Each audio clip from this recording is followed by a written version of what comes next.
আজ ৭ জানুয়ারি কুড়িগ্রামের ফুলবাড়ী সীমান্তে কিশোরী ফেলানী হত্যার ১৫ বছর। ২০১১ সালের এই দিনে কুড়িগ্রামের ফুলবাড়ী উপজেলার অনন্তপুর সীমান্তে ভারতীয় সীমান্তরক্ষী বাহিনী বিএসএফ এর গুলিতে নির্মম হত্যাকাণ্ডের শিকার হয় ১৪ বছর বয়সী কিশোরী ফেলানী। দীর্ঘ ৪.৫ ঘণ্টা কাঁটাতারে ঝুলে থাকে ফেলানীর লাশ।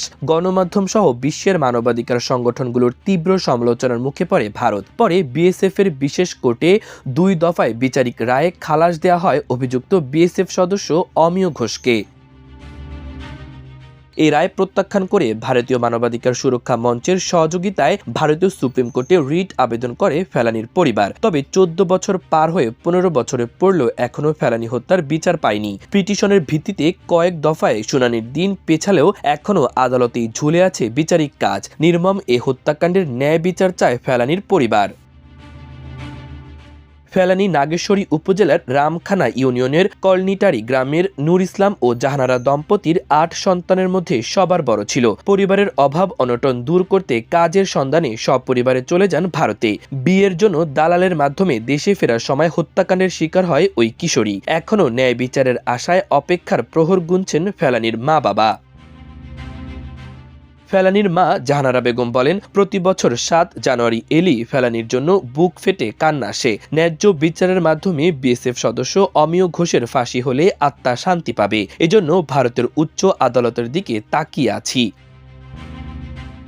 ফেলানীর বাবা নূর ইসলাম বলেন, ফেলানী হত্যার ১৫ বছর পেরিয়ে গেল, কিন্তু এখনও ন্যায় বিচার পেলাম না। কয়েকবার সাক্ষ্য দেওয়ার পাশাপাশি ভারতের উচ্চ আদালতে রিট পিটিশন দাখিল করেছি। ন্যায় বিচার পাওয়ার অপেক্ষায় আছি। এদিকে ফেলানী হত্যার পরও থেমে থাকেনি সীমান্তে বিএসএফ এর বর্বরতা। সীমান্তে বাংলাদেশিদের গুলি করে পিটিয়ে হত্যা করা চালিয়ে যাচ্ছে বর্বর এই বাহিনী। অন্তর্বর্তী সরকারের সময় অর্থাৎ ২০২৫ সালের জানুয়ারি থেকে ডিসেম্বর পর্যন্ত দেশের বিভিন্ন সীমান্ত এলাকায় অন্তত ৩৪ জন বাংলাদেশিকে হত্যা করেছে বিএসএফ। তাদের মধ্যে ২৪ জন গুলিতে এবং ১০ জন শারীরিক নির্যাতনের পর মারা যান। আইন ও সালিশ কেন্দ্র আশোকের বার্ষিক প্রতিবেদন এ তথ্য জানানো হয়। একই সময়ে ৩৮ জন গুলিবিদ্ধ ও শারীরিকভাবে আহত এবং ১৪ জন অপহরণের শিকার হয়েছেন, যাদের মধ্যে ৪ জনকে পরে বাংলাদেশে ফেরত পাঠানো হয়।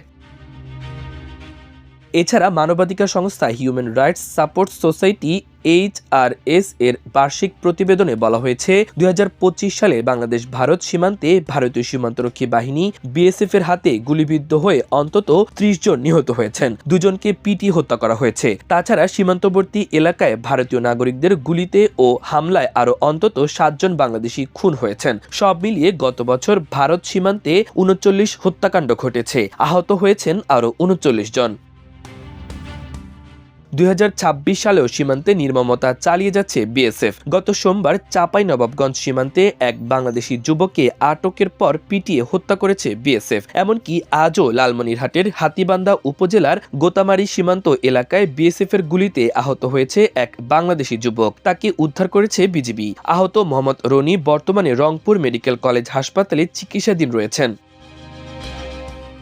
এদিকে ফ্যাসিস্ট হাসিনার ১৫.৫ বছরের শাসনামলে সীমান্তে হতাহতের শিকার হয়েছে প্রায় ১৫০০ বাংলাদেশি। এই সময় প্রায় ৬০০ জন বাংলাদেশিকে হত্যা করেছে বিএসএফ ও আরও আহত হয়েছে প্রায় ৮০০ বাংলাদেশি।